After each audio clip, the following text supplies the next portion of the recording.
먼 미국 땅에서 자식들을 잘 키워내고 열심히 사신 여러분들 정말 장하십니다.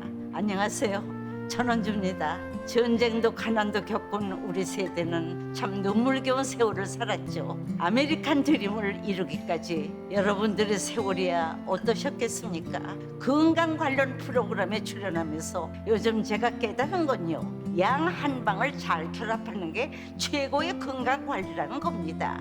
클레버 케어, 메디케어 어드밴티지 플랜 아세요? 양방과 한방의 좋은 혜택들을 쏙쏙 뽑아서 제공해주는 똘똘한 플랜이더군요. 우리 한인의 건강 문화도 이해하고 실력 있는 한국 의사와 전문의를 척척 연결해 준다니 얼마나 똘똘합니까? 이제 우리도 똘똘한 클레버 케어 플랜으로 150까지만 사십시다.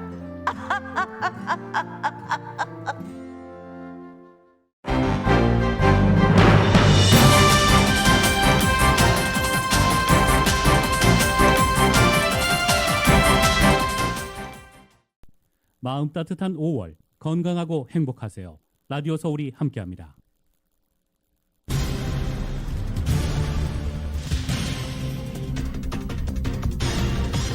라구나 리그에서 발생한 화재가 이 지역 주택 20채를 전소시키며 확산되고 있습니다. 인근 지역에 강제 대피령이 내려졌습니다. 타운 내 빈주택에서 화재가 잇따라 발생하자 10지구 시의원실이 직접 민원을 받겠다고 밝혔습니다. LA 카운티에 내일 오전까지 강풍주의보가 발령됐습니다. 산악 지역에는 최대 50마일의 돌풍도 예보됐습니다. LA시의회가 5년간 30억 달러를 들여서 모두 16,000여 개의 홈리스 유닛을 만들기로 했습니다. 단순 계산상 홈리스 유닛 하나당 18만 7천 달러가 투입됩니다. LA 한인회가 오는 6월 7일 예비선거를 앞두고 한인들의 유권자 등록과 우편 투표를 도우며 한인들의 투표 참여를 독려하고 나섰습니다. 세더사이나이 메디컬 센터의 의료 서비스 관련 노동자들이 현재 파업에 돌입해 있습니다. 연방상원에서 여성의 낙태권을 입법을 통해 보장하는 여성의 건강보호 법안 표결 여부를 묻는 표결에서 반대표가 많아 무산됐습니다. 연방항소법원이 캘리포니아주의 21세 이하 성인에게 반자동 소총 판매를 금지하는 것은 수정헌법 2조 위반이라며 위헌이라고 판결했습니다. 미국의 생산자 물가, 즉 도매 물가가 사상 최고 수준을 유지했습니다. 1년 전보다 11%가 폭등한 것으로 인플레이션 공포가 커지고 있습니다. 전국에서 분유 공급난이 심각한 가운데 부모들이 어린 자녀를 굶기지 않기 위해 분유 확보에 고군분투하고 있습니다. 핀란드가 북대서양조약기구 나토 가입을 공식화했습니다. 나토에 가입하지 않고 중립국을 택하기로 한 지 74년 만입니다. 러시아는 핀란드 나토 가입에 즉각 반발했습니다. 군사 기술적 조치를 포함한 대응을 취하겠다고 경고했습니다. 한국 새 정부 첫 추경안이 역대 최대인 59조 4천억 원 규모로 편성됐습니다. 추경 예산 중 26조 원을 코로나 바이러스로 피해를 본 소상공인에게 지급할 계획인데 정부는 국채 발행 없이 초과 세수 등을 활용해 재원을 마련키로 했습니다. 윤석열 대통령이 어제 장관 4명을 추가로 임명했습니다. 하지만 핵심인 한덕수 국무총리 인준은 아직 이뤄지지 않았습니다. 북한이 잠수함 발사 탄도미사일을 발사한 지 닷새 만에 또다시 동해상에 단거리 탄도미사일 3발을 발사했습니다. 윤석열 대통령 취임 이후 첫 도발인데 대통령실은 중대 도발로 규정하고 강력 규탄했습니다. 토트넘의 손흥민 선수가 잠시 뒤 아스날과의 경기에 나섭니다. 토트넘은 오늘 경기에서 승리하면 4위의 희망을 볼 수 있고 패하면 리그 순위 4위 진입은 불가능합니다. LA 다저스가 피츠버그와의 원정 경기에서 3대5로 패했습니다. LA 애인저스는 템파베이와의 경기에서 연장 접전 끝에 2대4로 패했습니다. NBA 플레이오프에서 멤피스가 골든스테이트를 134대 95로 꺾고 시리즈 전적 2승 3패를 만들며 벼랑 끝에서 살아났습니다. 밀워키는 보스턴을 110대 107로 꺾고 시리즈 전적 3승 2패로 앞서기 시작했습니다. 오늘 뉴욕 증시는 하락 출발하고 있습니다. 원달러 환율은 1288.6원으로 마감했습니다. 남가주 오늘 쾌청하겠고 한인타운 낮 최고 기온 78도 예상됩니다. 이 시간 주요 뉴스는 공항에서부터 목적지까지 모바일 체크인과 첨단 공기순환 시스템을 통해 안전한 기내 환경과 여행을 제공하는 아시아나항공 제공입니다. 여러분 안녕하십니까? 김윤정입니다. 안녕하십니까? 유지승입니다. 2022년 5월 12일 목요일 라디오 서울 모닝 뉴스 2부입니다. 이 오렌지 카운티 라구나 니겔 지역에서 발생한 산불로 200여 에이커가 전소됐고 주택 20채 이상이 소실됐습니다. 200여 에이커, 보통 산불에 비하면 큰 면적은 아니죠. 하지만 문제는 이 지역에 있는 해안가에 있는 초고가 주택 20여 채가 불에 탔다는 겁니다. ABC 채널 연결해 봅니다. Homes destroyed by this brush fire in Laguna Niguel. Here's a live look from Air 7 HD showing one of those just horrible homes that's been destroyed. The fire started yesterday afternoon. Hillside community, strong winds pushing this one to grow to almost 200 acres. Those crews still dousing hot spots right now. Now, none of this fire is officially contained. And right now, Southern California Edison is explaining its activity around the time the fire started. Yeah, Eyewitness News reporter Mark Hodorobles live with the latest developments for us. Good morning, Mark. Yeah, John and Brandy, good morning. While this fire is not raging right now, it certainly is not moving the way it was yesterday afternoon. Again, some 20 homes that were burned in this fire. This structure here behind us is one of them. A lot of the homes, you see those facades, but this one obviously there's not much 이 of 코스탈 anything. 파이어로 명명된 산불은 오늘 새벽 6시 현재 199에이커가 전세됐고 진화율은 0%입니다. 하지만 말씀드린 대로 이 지역에 있는 초고가 저택 20채가 전소됐습니다. 바람과 함께 험난한 지형으로 인해 빠르게 번진 산불은 바다를 바라보는 언덕의 자리한 이 초고가 저택들에 한 채에서 불이 붙기 시작했고 지붕과 지붕을 타고 옆으로 계속 번져 20채가 전소됐습니다. 하지만 오렌지 카운티 소방국은 전소된 주택이 20채는 넘을 것이다 라고 밝히기도 했습니다. 오렌지 카운티 소방국은 잠시 뒤 8시 30분 이 코스탈 파이어와 관련해서 공식 기자회견을 가질 예정입니다. 코로나도 포인트와 퍼시픽 아일랜드 드라이브 지역에는 강제 대피령이 내려졌고 발보아 나이스와 멀튼 메도스 지역에는 자발적 대피령이 발령됐습니다. 이런 가운데 LA 카운티 지역에는 오늘 강풍주의보가 발령됩니다. 오늘 오후 6시부터 내일 오전 9시까지 LA 카운티 일부 지역에 강풍주의보가 발령되는 것입니다. 특히 LA 카운티 산악 지역에는 시속 15 내지 25마일 또는 50마일의 돌풍도 동반될 것으로 보입니다. 따라서 이 라구드 밸리, 마운트 피노스, 액튼 그리고 마운트 윌슨 지역에 강풍주의보가 내려져 있고 캘스테이트와 뉴홀, 발렌시아, 산타클라리타 밸리 지역 역시 강풍의 영향을 받을 것으로 보입니다. 이에 따라 국립기상청은 차체가 높은 차량 운전자들은 각별히 주의하고 또 각 시설물들이 날아가지 않도록 주민들에게 주의를 당부했습니다. 오늘 개솔린 가격 알아보겠습니다. LA 카운티의 오늘 개솔린 평균 가격은 갤런당 $5 89.7센트를 기록했습니다. LA 카운티 지금 15일 연속 개솔린 가격이 상승하고 있습니다. 15일 동안에 12.3센트가 상승했습니다.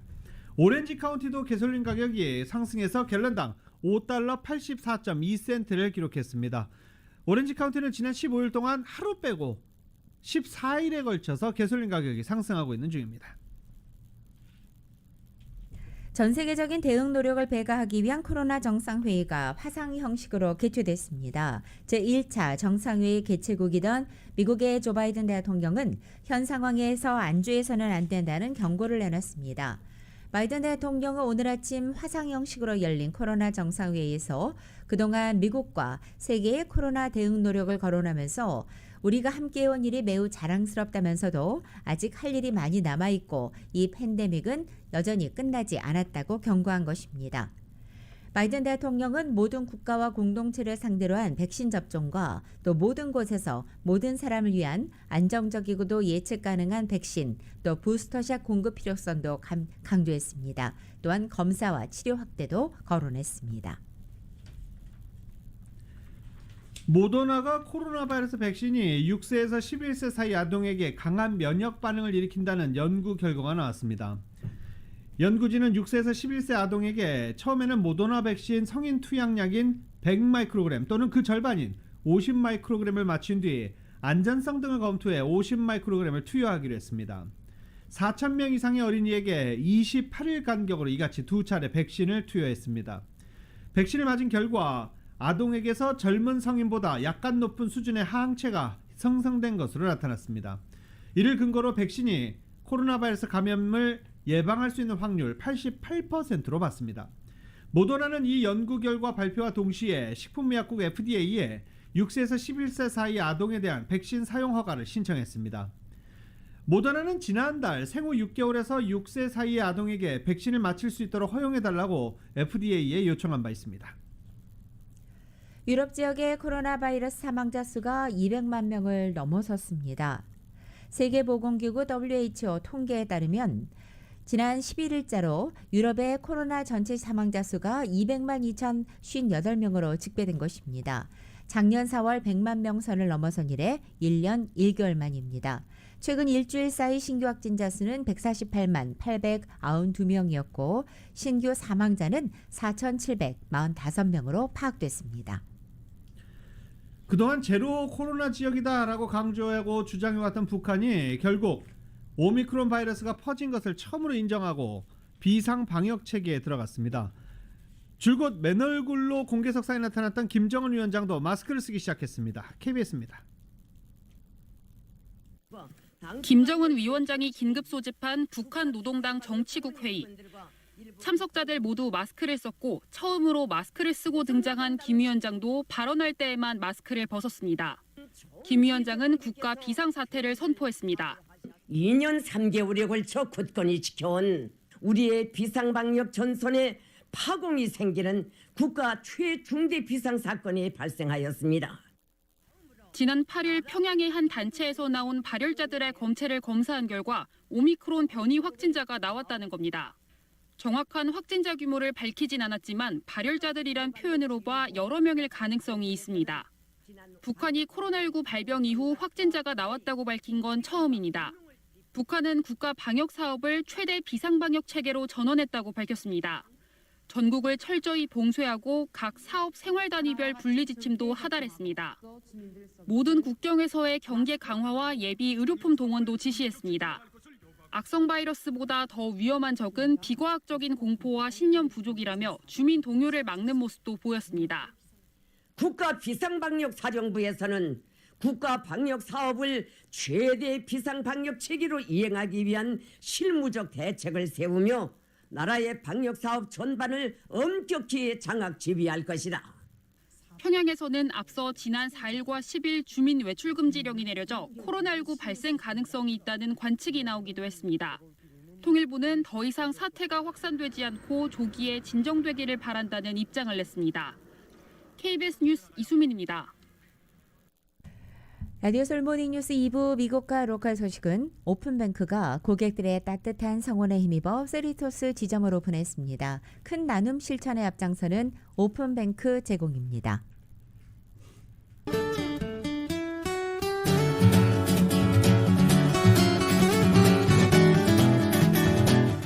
매콤한 치킨의 완결판 맥도날드 스파이스 치킨과 너겟을 즐기세요. 맥도날드 제공으로 5월 12일 목요일 남가주의 날씨입니다.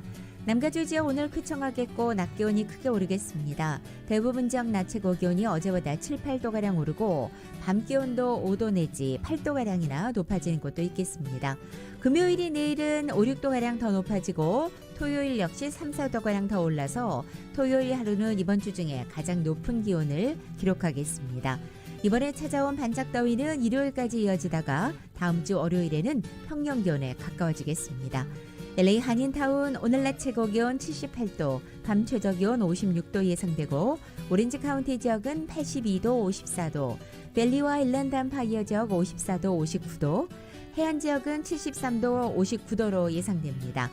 한국은 오늘도 전국이 흐리고 곳곳에 빗방울 떨어지겠습니다. 서울의 오늘 아침 최저 기온이 49도, 낮 최고 기온은 78도로 LA와 같겠습니다. 오늘의 날씨는 매콤한 치킨의 완결판 맥도날드 스파이스 치킨과 너겟을 즐기십시오. 맥도날드 제공입니다.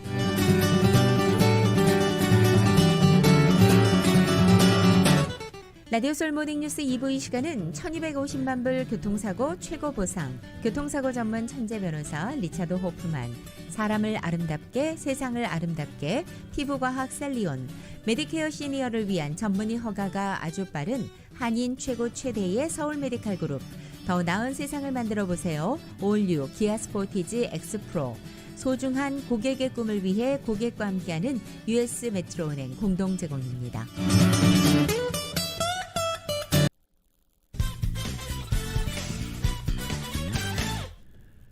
라디오솔 모닝뉴스 함께하고 계십니다. 잠시 텍사스 댈러스 다녀오겠습니다. 이 댈러스 지역의 NBC 뉴스 연결합니다. Dallas police were on the scene for hours, gathering clues, speaking with witnesses who could provide additional information on what happened. Just before 2:30, a man walked into this Korean-owned hair salon on Royal Lane and began shooting. Dallas Police Sergeant Warren Mitchell laid out the series of events. An unknown black male suspect stopped his vehicle on Royal Lane, walked across the parking lot armed with a weapon. He entered the business and then began shooting multiple rounds. Police say 3 women inside were shot in their extremities and taken to a local hospital. The man returned to his vehicle and left after the 이 shooting. 텍사스주 댈러스 한인타운에 위치한 한인 미용실 헤어월드라는 곳에서 총격 사건이 발생했습니다.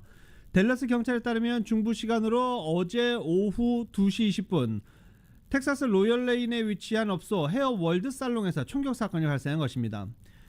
용의 남성은 거리에 차량을 주차한 뒤에 헤어월드 미용실로 침입해서 소리를 지르고 총격을 가했습니다. 이에 미용실 업주와 직원 그리고 고객 등 여성 3명이 총상을 입었는데 피해 여성 3명 모두 한인으로 알려졌습니다. 이들은 총상 후 병원으로 후송돼 치료를 받고 생명에는 지장이 없는 것으로 전해지고 있습니다. 용의자는 5피트 7인치에서 10인치 사이의 키에 마른 체격의 흑인 남성으로 범행 당시 검은색 복장을 하고 있었으며 중간 길이의 곱슬머리와 수염이 연결되어 있는 그런 인상착의를 가지고 있다라고 경찰은 발표했습니다. 댈러스 경찰은 현재 CCTV를 공개하고 지역 주민들의 적극적인 제보를 당부하고 있는 중입니다. 지난 5일 사우스 LA 사우스파크 지역에서 세탁업소를 운영하던 70대 한인 업주가 강도로 추정되는 범인의 흉기에 찔려 사망한 사건이 발생한 가운데 경찰이 이 용의자의 모습을 공개하고 신고를 부탁하고 있습니다. LAPD는 피해자인 나을 이 씨가 운영하던 업소가 있던 모래 주차장에서 목에를 찔려 사망한 가운데 현장에 남성 흑인 용의자가 있었다는 사실을 확인했다면서 CCTV 화면을 최근 공개한 것입니다. 흑인 용의자는 모자가 있는 밝은색 스웨셔츠 상의와 어두운색 바지를 입고 있었고 하늘에는 하늘색 마스크를 착용하고 있었습니다. LAPD는 사건이 지난 5일 정오쯤 발생했고 범인은 피해자가 주차장에 있던 이 벤 차량 앞좌석에 앉아 있을 때 뒤에 접근해 목을 찔렀으며 범행 후 도보로 도주했다고 전하고 있습니다. LAPD는 용의자를 목격했거나 관련된 추가 정보가 있는 주민들의 적극적인 제보를 당부하고 있습니다. LA시 의회가 앞으로 5년에 걸쳐 홈리스를 위해서 16,000개 침대 또는 하우징 유닛을 만들기 위해서 30억 달러를 지출하기로 합의했습니다. 이 합의사항은 LA시와 LA 인권 연맹 간의 소송 결과에 대한 합의사항으로 홈리스를 위한 16,000개 유닛이 확보되면 LA시 전체 홈리스 60%를 수용할 수 있게 될 것으로 기대하고 있습니다. 최근 한인타운 빈 건물에서 화재 사건이 이어지면서 주변 이웃에 큰 피해를 줄 수 있는 빈 건물 방치를 이 수수방관해서는 안 된다는 주민들의 목소리가 높아지고 있습니다. 이은 기자가 전해드립니다. 지난 9일 한인타운 사우스 맨하튼 플레이스와 팔각길에 위치한 빈 포플렉스 건물에서 대형 화재가 발생하면서 타운 내 방치된 건물로 인한 타운 안전이 도마에 올랐습니다. 이번에 불이 난 다세대 주택은 이전에도 2차례 불이 났던 것으로 드러났는데 낡은 건물이 철거되지 않은 채 관리가 부실하다 보니 노숙자들이 계속 들락거리며 화재 위협 등 이웃에 피해를 끼치고 있어 주민들의 불만이 빗발치고 있습니다. 연거푸 불이 난 건물은 374 사우스 맨하튼 플레이스로 주소로 하는 다세대 주택으로 건물 소유주는 미주리에 본부를 둔 LLC 형태이며 지난 2020년부터 해당 건물을 소유하고 있는 것으로 드러났습니다. 타주에서 투자 목적으로 건물을 구입한 후 관리가 이루어지지 않고 방치되어 있는 것으로 추정됩니다. 타운을 관할하는 LA시 10지구 시의원 사무실의 한인 이벳 김 보좌관은 이처럼 타운 내 관리 부실로 방치된 건물이 이웃의 위협을 초래할 경우 주민들은 LA시 건축물과 안전부서에 직접 민원을 제기해 관련 조처를 시도할 수 있으며 영어가 불편한 경우 10지구 사무실로 연락을 취하면 도움을 받을 수 있다고 설명했습니다. 폐건물이 있다면 저희 시 건축 및 안전부 웹사이트에 민원 접수 및 신고가 가능합니다. 근데 한인분들 중에 민원 접수하시는 게 어려우시면 저희 사무실로 연락을 주시면 제가 도와드리고 있습니다. 김 보좌관은 방치된 건물의 불법성 여부를 판단하는 데에는 건물의 관리 상태가 중요하다며 관련 케이스 조사 시 시 정부 부처는 해당 건물의 관리 상태를 중점적으로 확인한다고 설명했습니다. 만약에 그 건물 주인분이 건물을 안전하게 관리 안 하시고 방치를 하신 거라고 생각이 되면은 저희 시에서 그 주인분에게 사이테이션을 드릴 수가 있거든요. 그래서 아마 가장 중요한 건 일단 신고를 하시고 저희 사무실로 연락 주시는 게 제일 좋은 방법일 것 같습니다. 브래들리 변호사에 따르면 제대로 건물을 관리를 하지 않는 건물주에게 법적인 책임을 묻기 위해서는 건물의 부실 관리에 관한 노티스를 보내는 것이 우선되어야 한다고 설명했습니다. 법적인 처벌을 원하려면은 주인이 알아야 되는 걸 알기 때문에 노티스를 보내는 게 좀 중요해요. 그것도 라이팅으로 해서 보내고 될 수 있으면 certified mail이나 register mail 같은 걸로 해가지고 거기 리시트를 갖다가 받을 수 있는 거 있죠. 영수증이요. 그래서 주인이 이제 사인해가지고 보내주는 거. 방치된 폐건물 관리에 대한 법적 책임을 건물주에게 지우는 것이 사실상 쉽지 않다 보니 건물 관리 부실에 관한 노티스 등 불만이 제기됐다는 증거를 수집하는 것이 매우 중요하다고 덧붙였습니다. 그렇죠. 폐건물도 건물 소유주의 권리이기 때문에 그거를 갖다가 철거하는 데는 법원의 명령이 있어야죠. 그리고 어느 정도의 관리를 안 한 것이 폐건물이냐. 폐건물 관리 부실에 관한 LA시 민원 접수는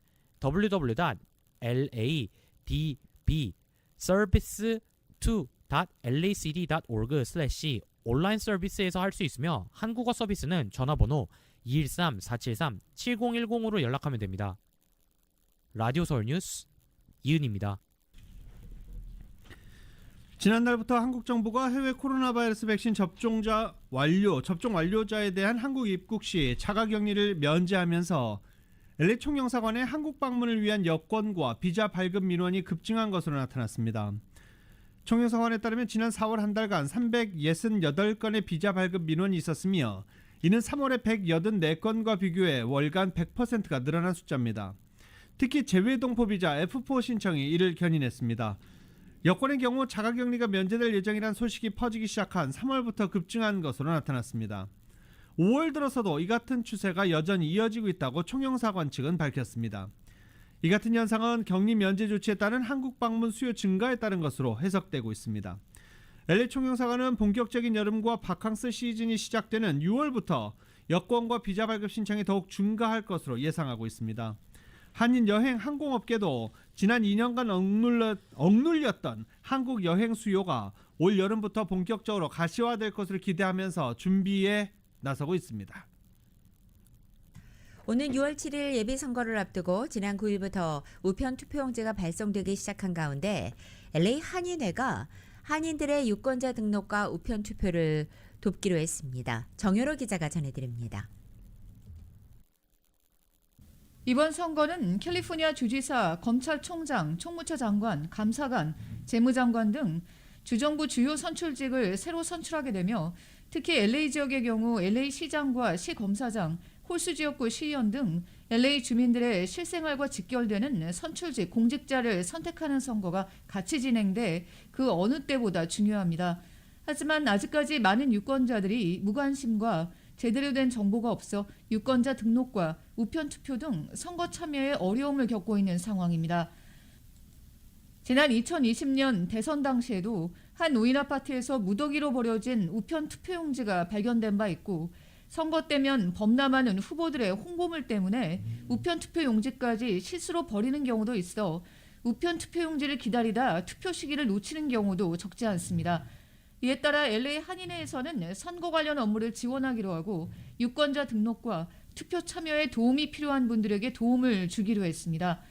LA 한인회에서는 오는 13일부터 23일까지는 한인들의 유권자 등록과 우편 투표를 돕기로 하고 24일부터 6월 3일까지는 우편 투표를 지원합니다. 또 투표 참여에 관한 안내 동영상도 제작해 카플라 TV를 통해 계속 안내할 예정입니다. 유권자 등록에는 아이디가 필요하며 우편 투표는 우편 투표 용지가 필요하기 때문에 한인회 방문 시 지참하도록 당부했습니다. 또 이사로 주소지가 바뀐 경우에 유권자 등록을 다시 해야 합니다. 이번 선거의 유권자 등록 마감은 5월 23일이고 우편 투표 용지가 반드시 6월 7일까지 도착해야 하기 때문에 한인회에서는 보통 선거 당일 사흘 전부터는 우편으로 보내지 말고 직접 드랍하거나 현장에서 투표할 것을 권장하고 있습니다. 본인의 우편 투표 발송 여부 등은 california.ballottracks.net/forward에서 확인할 수 있습니다. 라디오 서울 뉴스 정현호입니다. 합법적 거주 한인 영주권자가 28만 명으로 추산됐습니다.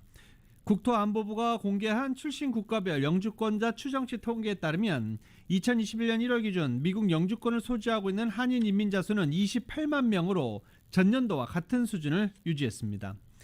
한인 영주권자 추정치는 미국 내 전체 영주권자 1311만 명의 2.1%에 해당하는 것으로 출신 국가별로는 9번째로 많은 것입니다. 영주권자가 가장 많은 국가는 역시 멕시코로 301만 명이었습니다. 이번 조사에서는 또 28만 명의 한인 영주권자 중 71.4%는 이 71.4%인 20만 명은 시민권을 취득할 수 있는 자격을 갖춘 것으로도 집계됐습니다. 캘리포니아 주민들은 주내 양대 공립대 시스템의 UC와 칼스테이트 교육비가 너무 비싸 재정적인 부담을 느끼는 것으로 나타났습니다. LA 탐좌 이 스트레티지스 360이 지난달 18세 이상의 성인 1220명을 대상으로 실시한 온라인 설문조사 결과 인종에 상관없이 응답자 60%는 UC와 CSU 교육비가 감당하기 벅차다고 답변했습니다. 인종별로 볼 때 아시안의 52%, 백인의 54%, 그리고 흑인의 64%와 히스패닉의 67%가 UC의 교육비가 너무 비싸다고 응답했습니다. CSU 또한 교육비가 비싸다고 생각하는 응답자가 55%에 달했고 CSU 연총 비용은 캠퍼스 거주 캘리포니아 출신 학생인 경우 3676달러 수준입니다. 한인 여성이 10만 달러를 UCLA에 기부했습니다. UCLA 측은 민경기 씨가 연구비와 학생 장학금으로 써달라며 10만 달러를 불교학과에 기부했다고 밝혔습니다. 민 씨는 아버지가 16살의 상경에 자수성가한 분으로 그 옛날부터 어려운 학생들에게 장학금을 후원하셨다며 나도 그 뜻을 이어받아 장학금을 주기로 약속했으며 이제 그 약속을 지키게 됐다라고 말했습니다. 40년간 연방 공무원으로 일한 민 씨는 유산으로 받은 40만 달러를 전액 기부할 예정이었지만 학교 측의 만류로 일단 10만 달러를 주고 나머지는 훗날 지급하기로 했습니다. 민 씨가 불교학과를 지원하기로 한 것은 조카 등 많은 가족들이 이 학교를 나왔고 어머니가 독실한 불교 신자였기 때문으로 알려졌습니다.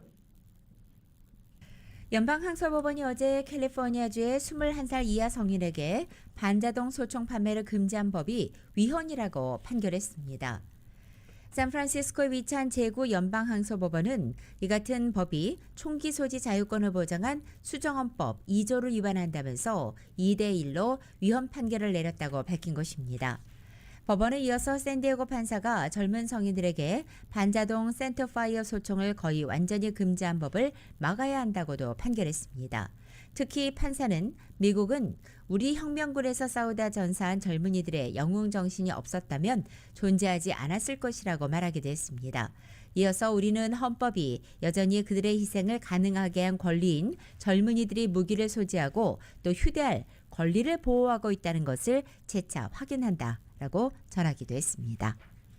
라디오솔 모닝뉴스 2부 이 시간은 1250만 불 교통사고 최고 보상, 교통사고 전문 천재 변호사 리차드 호프만, 사람을 아름답게 세상을 아름답게 피부과학 셀리온, 메디케어 시니어를 위한 전문의 허가가 아주 빠른 한인 최고 최대의 서울 메디칼 그룹, 더 나은 세상을 만들어 보세요. 올류 기아 스포티지 X 프로, 소중한 고객의 꿈을 위해 고객과 함께하는 US 메트로은행 공동 제공입니다.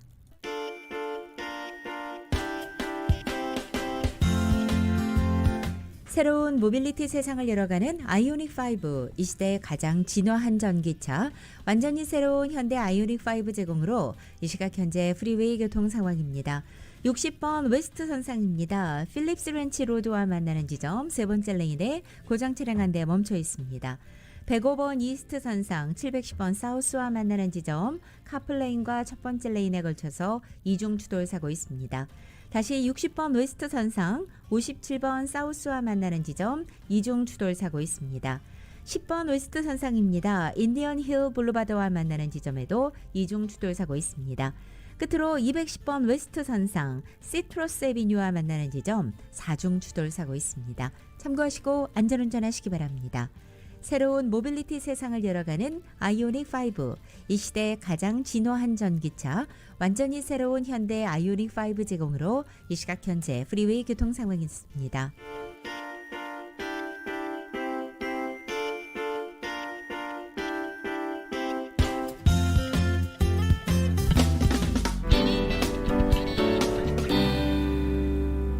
라디오솔 모닝뉴스 함께하고 계십니다. 지난달 소비자 물가 상승률의 오름세 8.3%로 급등했다. 시장 전망치보다 높은 8.3%로 급등했다는 소식 어제 오전에 전해드렸습니다. 그러자 이 에너지로 시작된 인플레가 주거나 식료품, 여행 등 전방위 분야로 확산해 장기화할 조짐을 보인다는 분석이 따라 나오기 시작했습니다. YTN입니다. 조 바이든 대통령이 일리노이주의 한 가족 농장을 찾았습니다. 기후변화와 우크라이나 전쟁으로 농가가 어떤 어려움을 겪는지 살펴보기 위해서입니다. 미국 농가로서는 최대 곡물 생산지인 우크라이나의 농업 기반이 무너지는 것이 남의 일이 아니라고 말합니다. They're losing that basic structure not only to be able to put the crop in the ground, but what do they do with it afterwards? I cannot imagine. Well, they're not able to put it in the ground now. 우크라이나 전쟁 등의 여파로 미국의 지난달 식료품 가격은 급등세를 보였습니다. 지난해 같은 달보다 9.4% 올랐습니다. 여행 수요가 회복되면서 숙박료와 항공 운임도 급등했습니다. 미국 노동부는 이를 반영한 지난달 소비자 물가 지수가 8.3% 급등했다고 밝혔습니다. 지난 3월의 8.5%보다 상승 속도가 조금 줄어 8개월 만에 처음으로 오름폭이 둔화했습니다. 하지만 시장 전망치보다 높았고 40년 만의 최고 기록도 여전한 상황입니다. 이 때문에 인플레 장기화의 시작이 아니냐는 전망이 나오고 있습니다. The April numbers came off very inflated numbers, but I think it is the beginning of a moderating trend in prices as we go forward in here. 인플레의 도화선 역할을 했던 에너지 가격은 3월보다 꺾였지만 최근 휘발유 값이 역대 최고가를 경신한 만큼 안정됐다고 보기에는 이른 상황입니다. 미국 언론들은 이처럼 물가가 높은 수준이어서 연방준비제도가 고강도 긴축이라는 통화정책 방향을 그대로 유지할 가능성이 커졌다고 전망했습니다. 워싱턴에서 YTN 강태욱입니다. 연방준비제도 관계자들이 예상을로 또는 물가 상승세에도 기존의 기존금리 인상 계획을 고수하는 것으로 보인다고 블룸버그 통신이 보도했습니다. 제임스 블러드 세인트루이스 연방준비은행 총재는 어제 야후 파이낸스와의 인터뷰를 통해서 앞으로의 통화정책회의에서 0.5%포인트 인상을 준비하는 계획이 당분간 좋은 기준점이 될 것이다라고 말했습니다. 또 0.75%포인트 인상이 필요하냐는 질문을 받고 자신의 기본 가정은 아니라고 답변했습니다. 블룸버그는 기준금리, 연방기금금리 선물시장의 가격 움직임을 보면 투자자들도 평소 인상폭의 3배인 0.75%포인트를 올리는 자이언트 스텝 가능성은 희박한 것으로 보고 있다고 설명했습니다. 다만 시장에서는 6월과 7월 FOMC 회의뿐만 아니라 9월 회의에서도 0.5%포인트 인상, 이른바 빅스텝을 단행할 가능성에 무게를 싣고 있습니다. 연방대법원이 여성의 낙태권을 보장한 로데 웨이드 판결을 폐기하는 것을 다수 의견으로 잠정 채택한 가운데 상원에서 여성의 낙태권을 입법을 통해 보장하려는 시도가 무산됐습니다. 낙태 권한을 보장하는 여성의 건강 보호 법안에 대한 표결을 시도했지만 표결 여부에 대한 찬반 투표에서 찬성 49표, 반대 51표로 집계돼 법안에 대한 표결 자체가 이루어지지 않았습니다. 50명의 공화당 의원 전원이 반대표를 던졌고 민주당의 중도 성향 조맨친 의원이 반대표를 던지면서 찬성이 절반에 미치지 못했습니다. 1973년 이후 사실상 50여 년간 미국에서 법과 같은 역할을 하면서 여성의 낙태권을 보장해왔던 로데 웨이드 판결을 연방 대법원이 공식적으로 폐기하기 전에 여성의 낙태권을 연방 법률에 명문화해 보장하려던 민주당의 시도는 실패로 끝났습니다. 분유 공급난을 겪고 있는 미국의 부모들이 어린 자녀를 굶기지 않기 위해서 분유 확보에 고군분투하고 있습니다. 미국에서는 코로나로 인한 생산 감소와 또 분유업체인 에보트의 불량 제품 리콜 사태로 곳곳에서 품절 사태가 빚어지면서 분유 공급난이 심화되고 있습니다. 이에 따라 월마트와 코스트코 같은 소매업체들은 1인당 구매량을 제한하고 연방정부가 제조업체들에게 증산을 요구하는 등 대책에 나서고 있지만 상황이 조기에 해결될 기미는 보이지 않고 있습니다. 현재 분유 공급난은 텍사스를 비롯해 미 전역으로 악화되고 있습니다. 일부 지역에서 사재기 현상이 목격되면서 부모들은 분유를 사기 위해서 몇 시간씩 군전하는 수고를 마다하지 않고 있습니다. 일부 어린이병원에서는 고육지책으로 각 엄마들에게 모유 양을 최대한 늘리라고 권고했지만 건강 문제 때문에 모유 수유를 하기 어렵거나 또 모유를 유축할 시간조차 내기 어려운 저임금 여성 노동자들이 쓸 수 있는 방법은 아니라는 평가입니다. 리콜 사태를 일으킨 에보트는 생산량을 빠르게 늘릴 방안을 모색하고 있는 것으로 알려졌습니다. 전국에서 약물 과다 복용으로 인한 사망자가 지난해 10만 7천 명으로 최고치를 기록했다고 AP통신이 보도했습니다. 질병통제예방센터가 잠정 집계한 데 따르면 사망자는 전년보다 15%가량 늘어 최고치를 갈아치웠습니다. 5분마다 한 명씩 약물 과다 복용으로 사망하는 셈입니다. 백악관은 용납할 수 없다라고 성명을 발표하고 최근 발표한 약물 남용 억제 정책의 필요성을 강조했습니다. 약물 남용을 억제하기 위해 더 많은 이들이 치료를 받을 수 있도록 하고 약물 밀거래를 차단하면서 약물 과다 복용 때 응급치료제 보급을 확대한다는 방침입니다. 1990년 아편 합성 진통제를 시작으로 헤로인, 펜타닐에 이르기까지 20년 넘게 약물 과다 복용으로 인한 사망자 수는 꾸준히 느는 추세입니다. 우크라이나를 침공한 러시아군이 점령 지역에서 곡식과 채소 등의 식량을 대량으로 탈취하고 있는 것으로 나타났습니다. 우크라이나를 통해서 유럽으로 공급되는 러시아산 천연가스 3분의 1 물량이 공급이 중단돼 유럽에서는 천연가스 가격이 급등하기도 했습니다. YTN입니다. 우크라이나 동남부 자포리아 지역에 보관됐던 곡식이 러시아 트럭에 실려 러시아가 강제 병합한 크림반도로 이송됐다. 월스트리트 저널은 현지 시간 11일 러시아군이 점령한 자포리아 지역 군정 발표를 인용해 이처럼 보도했습니다.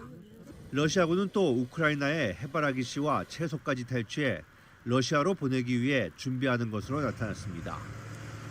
이와 함께 우크라이나에서 탈취한 곡식을 외국에 파는 경우도 적지 않은 것으로 드러났습니다. 우크라이나 국방부는 곡식을 실은 러시아 선박이 지중해를 거쳐 중동 지역으로 향하고 있다고 밝혔습니다.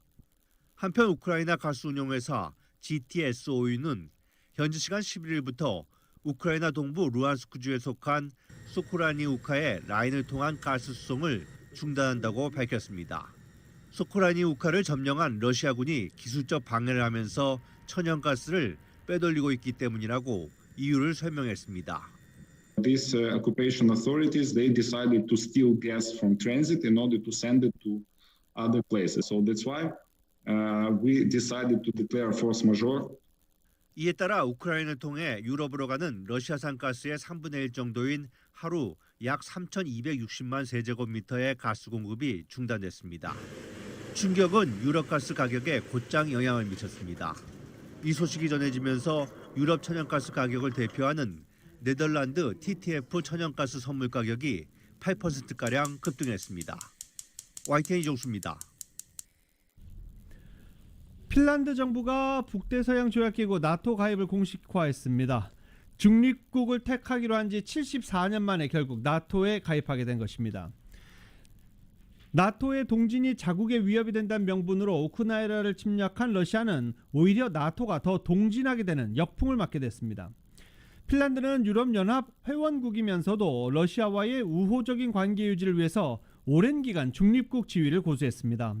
그러나 러시아가 2014년 크림반도를 강제 병합한 이후 서방 국방 동맹인 나토와 조금씩 협력 관계를 강화하기 시작했습니다. 그러다가 이번 러시아가 우크라이나 침공 사태와 관련해 핀란드 일반 국민의 여론도 나토 가입 찬성 쪽으로 급격하게 기울었습니다. 핀란드의 인접국 스웨덴 역시 나토 가입 신청이 확실시되고 있습니다. 스웨덴이 현지 시각으로 16일 나토에 가입 신청서를 제출할 것으로 전해지고 있습니다. 옌스 나토 사무총장은 핀란드 결정을 일단은 환영한다며 가입 절차가 매끄럽고 신속히 진행될 것이라고 말하기도 했습니다. 핀란드와 스웨덴이 나토에 가입하면 러시아로서는 우크라이나 전쟁으로 나토의 동진을 부추긴 셈이 됐다는 해석이 나오기 시작합니다. 러시아는 북유럽 중립국 핀란드 지도부가 북다서양조약기구 나토 가입을 공식화한 것에 대해서 강하게 반발했습니다. 러시아 외무부는 핀란드 대통령과 총리의 나토 가입 공식화 발언과 관련한 성명을 내고 핀란드가 나토에 가입하면 군사기술적 조치를 포함한 대응 조치를 취하겠다고 경고했습니다. 러시아는 이와 관련해 발생하는 자국 안보에 대한 위협을 저지하기 위해서 군사기술적 조치와 함께 다른 성격의 대응 조치도 취할 수밖에 없다고 예고한 것입니다.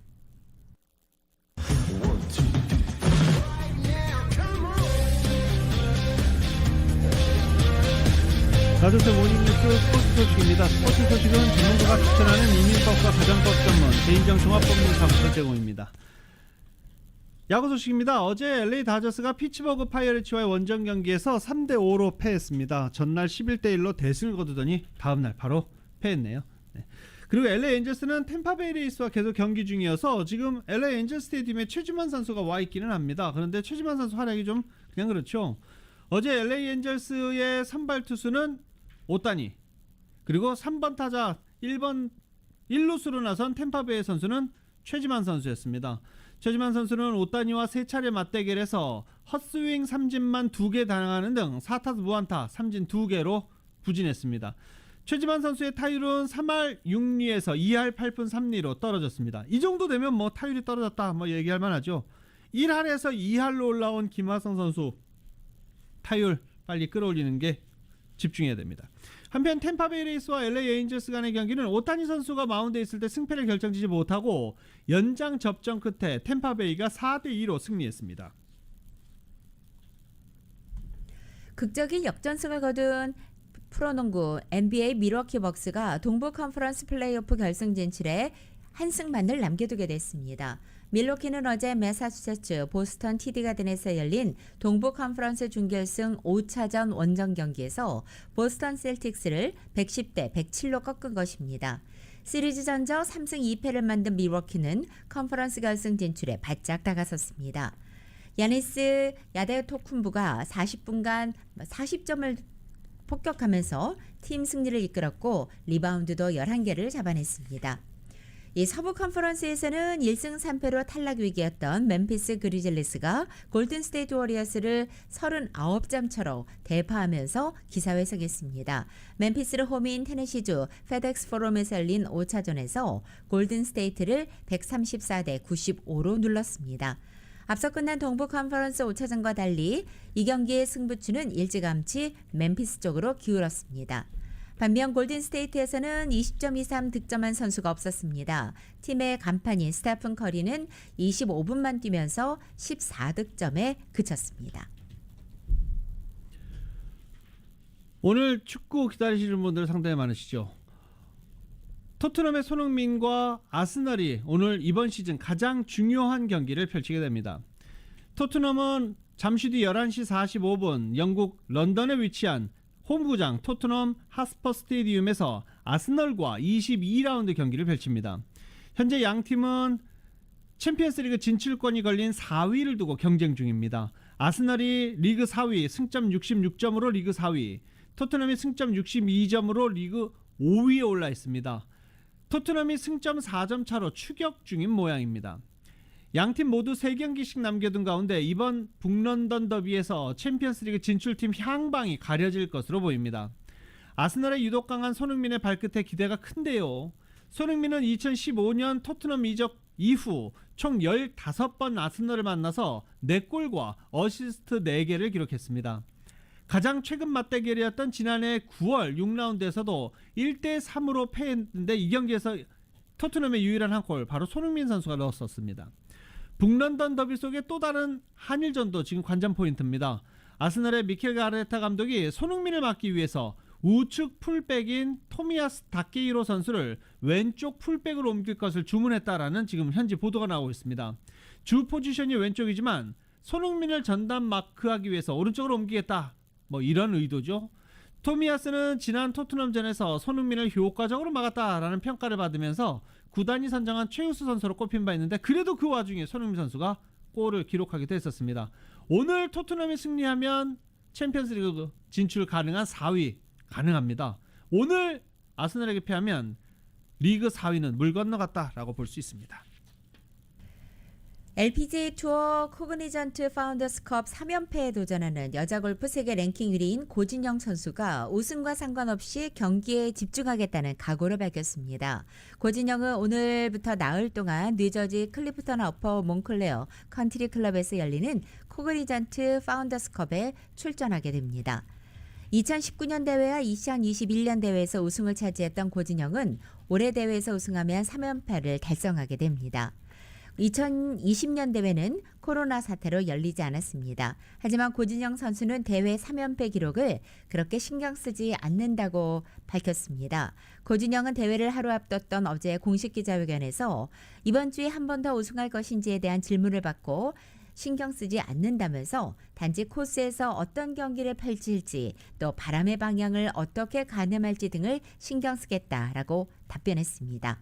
다음 달부터 본격 시작되는 메이저 대회를 앞두고 부담스럽지 않느냐는 질문에도 매주 치르는 경기에만 집중하고 있다는 답변을 내놓기도 했습니다.